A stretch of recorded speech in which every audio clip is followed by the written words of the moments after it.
Hello and welcome to another edition of Poetry Reading. From me, yours truly, Clarence Plank, the Shoebox Poet, and reading my book, And the Universe Said, Hold My Beer.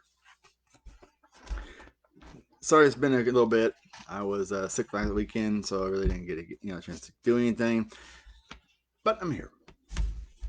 So we're going to start off with gray areas. Togetherness is a side of me I never explored. Someplace between the gray areas of life I never thought you would complete me the way you do. Who says culture shouldn't clash this way? Being love between two worlds. So you can, for what I was trying to go with this poem was basically looking at how, either between somebody falling in love in interracial couples or um, people of different I'm gonna say nationality, different countries and stuff, things like that. It says like, you try and bridge the gap and trying to find a common bond between things. Because I mean, even though somebody may be from another country, it's kind of interesting because um, you you find that connection with someone. So that's basically what I was talking about here, and this thing about how um, where that gray area is. This next one's called Too Strong to Reshape. What is it like learning to grow after being in survival mode for years? Your walls are too strong to reshape into something more people friendly. How do you trust enough in letting yourself love and be loved? Even though your mind screams at you not to let your heart lead you. It's a complex blend of emotions and trying to escape from a self made prison where you're the warden to your own heart that is locked away deep within your chest. And I found for me personally that, you know, I see myself being um, kind of like hidden, keep myself hidden because of all the things that have happened to me in the past. And I don't want to let anybody in. So I keep my walls high. I keep my walls up.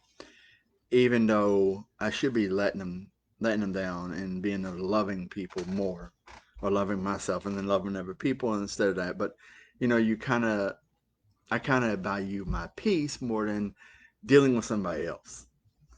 So and it's hard because though I want those things of falling in love and being with somebody, but yet it's that thing of trying to trust and letting somebody love me instead of being in survival mode, which is what I'm currently in right now.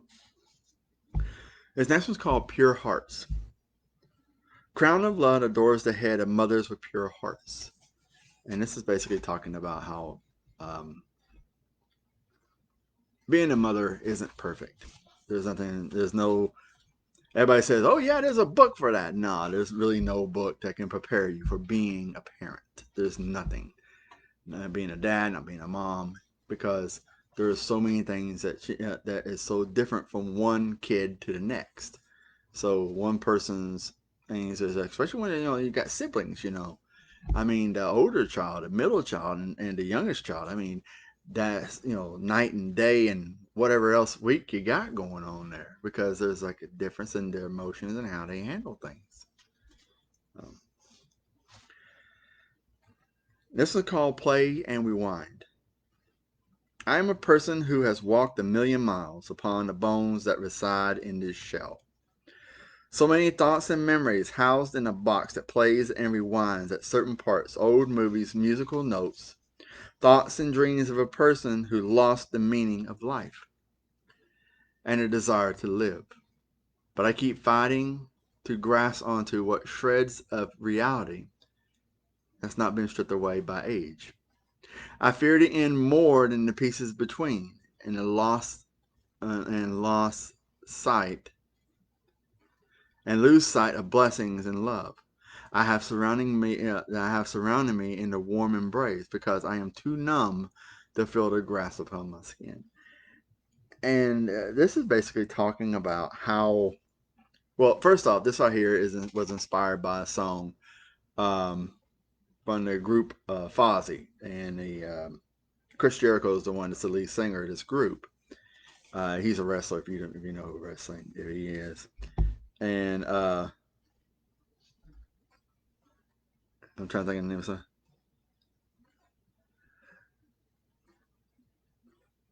It says "I Still Burns" what it's called. So, and in this, it's, it talks about walk. He's he has a million miles on his bones because all the things that he's done in his life, and that's the way I look at it. It says I have a million miles that I've walked on these bones, and that resides in this shell. And there plays and rewind, and you play and rewind the things that happen to you over and over again, the memories of things. He said people you love, people you've lost, people who were in your life just briefly for a moment, and those things are firmly welded into your head. And you try to find ways to deal with those things, but you also want to find certain more with in life instead of losing sight of the blessings that you have around you because you're constantly at one. Oh, excuse me. This next one's called The Only Explanation. It's a feeling between two lovers who draw each other like a breath, tasting something so much more in the moments of a kiss, and such a feeling of intensity. What they call passion, as it illuminates our desire for each other in diverse ways beyond our dreams, in places where the only explanation is exploring our bodies with a tangled tongue torch. This place here, where the desire to know parts of your being, both inside and out, to see how many songs or poems we can write in echoes and pleasure, echoes of reverberating moans, whispers, and sweet sayings. Those words where you wish you can play them over and over again just to hear someone say them. When those moments have died and become memories of mourning between two broken people.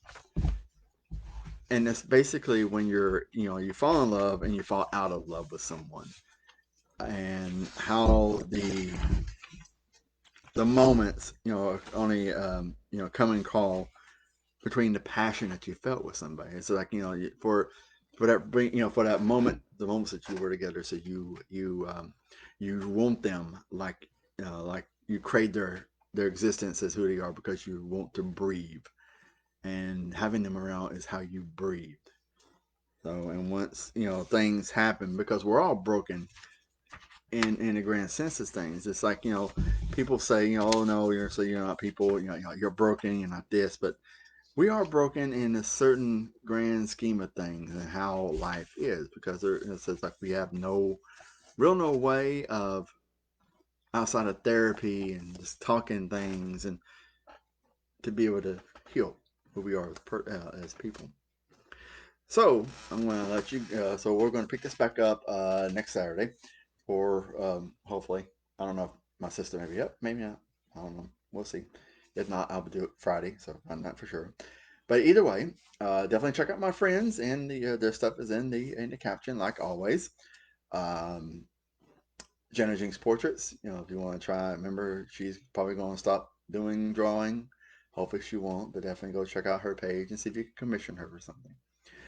Check out Aria and Alberta and their Reiki sessions, and Bill O'Ron Miller and Sarah Aikenhead and Sherry Aikenhead. They all got together and they did a podcast about the Return of the King, or Frodo and the Nine Fingers, that 1980 cartoon that came out, and they just talk about that a lot in detail and different things about it. So definitely check out their Cast Into the Fire podcast over on Spotify or right here on Facebook. And definitely check out my books. And so you can buy this book and other books on there over on Amazon. Have a good day. Take care of yourself and keep looking, because I have some things coming up. All right. So stay tuned. Bye.